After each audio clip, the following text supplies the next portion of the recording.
Hello students.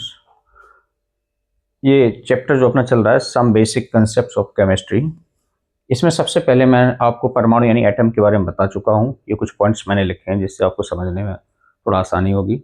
पहले मैं परमाणु आपको बता चुका हूँ, उसकी डेफिनेशन, फिर मैंने आपको परमाणु के भाग बताए थे पिछले वीडियो में। इसके बाद परमाणु के मूल कण भी बताए थे। फिर अब मुझे इस वीडियो में आपको बताऊंगा परमाणु की विद्युत उदासीनता, यानी परमाणु पर न ऋणावेश होता है न धनावेश, यानी विद्युत रूप से उदासीन यानी न्यूट्रल हर परमाणु होता है। परमाणु क्रमांक क्या होता है, परमाणु भार या द्रव्यमान संख्या क्या होती है। यानी इस वीडियो में इन 3 पॉइंट्स पर चर्चा करूंगा आपसे। सबसे पहले एक हल्का सा रिवीजन, बहुत छोटा सा। परमाणु पदार्थ का वह सूक्ष्मतम भाग जिसे और छोटे भागों में विभाजित नहीं किया जा सकता, उसे हम परमाणु कहते हैं। परमाणु के 2 भाग थे, बीच में नाभिक था, दूसरा नाभिक के चारों ओर का खाली स्थान जिसे त्रिविमीय क्षेत्र कहते थे। फिर परमाणु के मूल कण 3 मूल कण थे, इलेक्ट्रॉन, प्रोटॉन और न्यूट्रॉन। प्रोटॉन और न्यूट्रॉन नाभिक में थे, नाभिक को न्यूक्लियस बोलते हैं, इसलिए प्रोटॉन और न्यूट्रॉन को मिला के न्यूक्लियस भी कहा जाता है। और इलेक्ट्रॉन नाभिक के चारों ओर के त्रिविमीय क्षेत्र में चक्कर लगाते हैं। यहां तक की बात अपनी हो चुकी थी। अब परमाणु की विद्युत उदासीनता। सबसे पहले परमाणु के 3 मूल कण मैंने आपको बताए थे।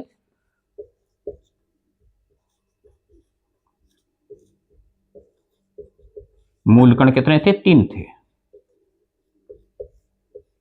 Electron, proton and neutron. याद रखना, इलेक्ट्रॉन पर हमेशा ऋणावेश होता है। इलेक्ट्रॉन ऋणावेशित होता है, प्रोटॉन धनावेशित होता है, और न्यूट्रॉन, उसका नाम ही न्यूट्रॉन है। न्यूट्रॉन नाम न्यूट्रल से पड़ा है। न्यूट्रल मीन्स कुछ नहीं, जीरो। इसी नाम पर इस पे चूंकि कोई आवेश नहीं होता है, तीसरा जो मूल कण है, इसलिए इसे न्यूट्रल है तो न्यूट्रॉन नाम दिया गया है, यानी आवेशहीन।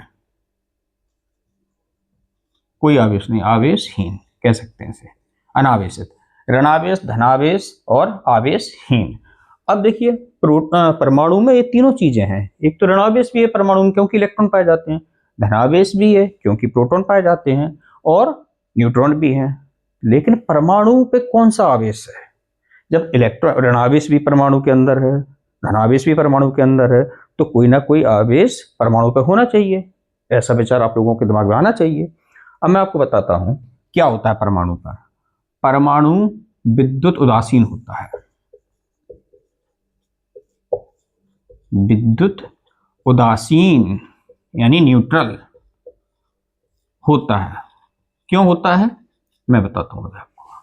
ये परमाणु है, इसमें है नाभिक में न्यूट्रॉन प्लस प्रोटॉन, और दूसरा है ये त्रिविमीय क्षेत्र जिसमें क्या है, इलेक्ट्रॉन। तो कोई भी परमाणु हो, हर परमाणु में यानी एटम में, परमाणु में इलेक्ट्रॉन बराबर प्रोटॉन होता है। कोई भी परमाणु हो, किसी भी परमाणु में जितने इलेक्ट्रॉन होंगे उतने ही प्रोटॉन्स होते हैं। इलेक्ट्रॉन बराबर proton, electron equal to proton का मतलब क्या है, ऋणावेश इक्वल टू धनावेश। यानी जितना माइनस चार्ज है उतना ही पॉजिटिव चार्ज है। इक्वल टू कितना चार्ज हो गया, 0 चार्ज हो गया, क्योंकि न्यूट्रॉन से कोई इफेक्ट पड़ने वाला है नहीं, क्योंकि न्यूट्रॉन पहले से ही आवेश रहित है। तो परमाणु, क्वेश्चन आता है परमाणु की विद्युत उदासीनता समझाइए, तो आप क्या समझाएंगे? प्रत्येक परमाणु के 3 मूल कण होते हैं, इलेक्ट्रॉन, प्रोटॉन और न्यूट्रॉन। इलेक्ट्रॉन पर ऋणावेश होता है, प्रोटॉन पर धनावेश होता है, जबकि न्यूट्रॉन आवेश रहित होता है।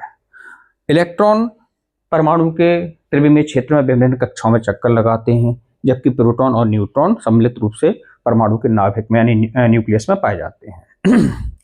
परमाणु में, प्रत्येक परमाणु में इलेक्ट्रॉनों की संख्या प्रोटॉनों की संख्या के बराबर होती है। अर्थात परमाणु में जितना ऋणावेश होता है उतना ही धनावेश होता है, इसलिए परमाणु विद्युत रूप से उदासीन होता है। फिनिश। ये थी परमाणु की विद्युत उदासीनता। समझ में आई आपको? इसे विद्युत उदासीनता कहते हैं। अब दूसरा टॉपिक आता है अपना, परमाणु क्रमांक क्या है। परमाणु क्रमांक, इसको मैं बता देता हूं आपको। परमाणु क्रमांक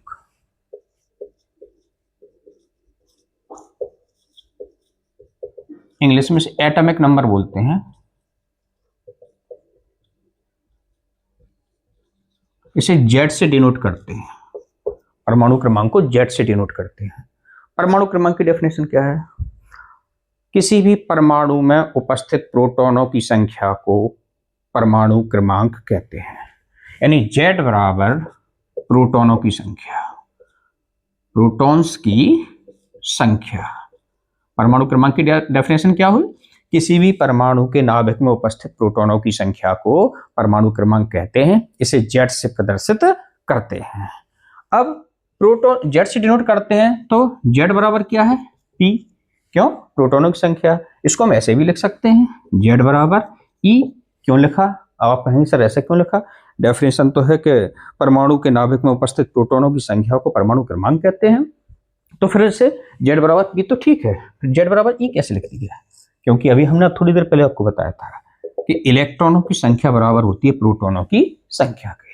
तो Z बराबर P है और P बराबर E है, तो Z बराबर P तो Z बराबर E भी लिख सकते हैं, या ऐसे कह सकते हैं Z बराबर P बराबर E। ये फॉर्मूला है। आगे क्वेश्चन न्यूमेरिकल्स बनाएंगे कि प्रोटॉनों की संख्या आपको दी होगी, कहा जाएगा कि उसमें इलेक्ट्रॉनों की संख्या बताओ, तो जितने प्रोटॉन उतने इलेक्ट्रॉन हो जाएंगे। या हो सकता है कि इलेक्ट्रॉन की संख्या दे दी जाए और कहा जाए परमाणु क्रमांक निकालिए, तो जितने उसमें इलेक्ट्रॉन होंगे वही उसका परमाणु क्रमांक होगा। समझ में आया? तो ये था परमाणु क्रमांक। तीसरा टॉपिक है आपका परमाणु भार या द्रव्यमान संख्या। ये क्या है?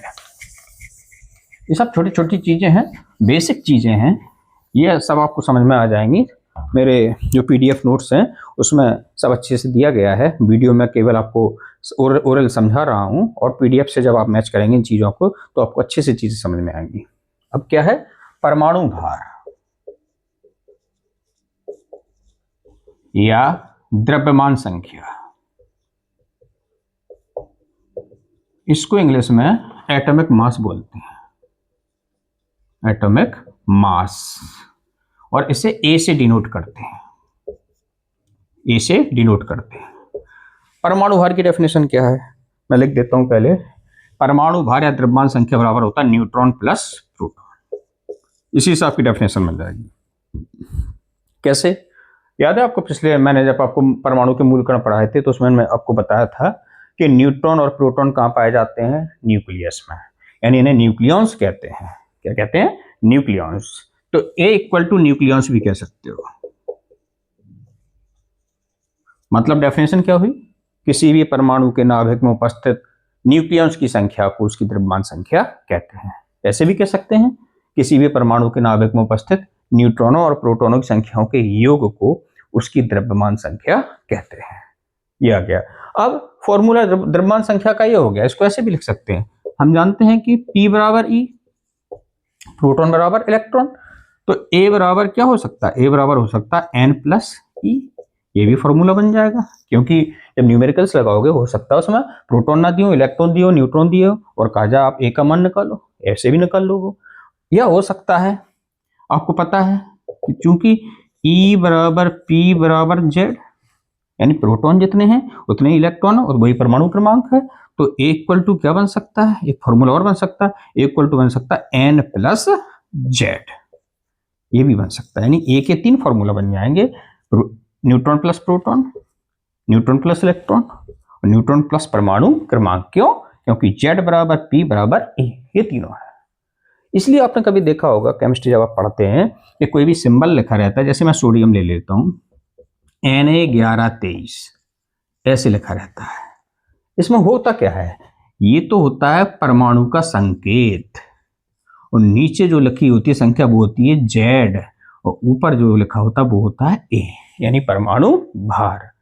यानी किसी भी तत्व को प्रदर्शित करने का तरीका ही यही है कि X A Z। ये है A क्या है?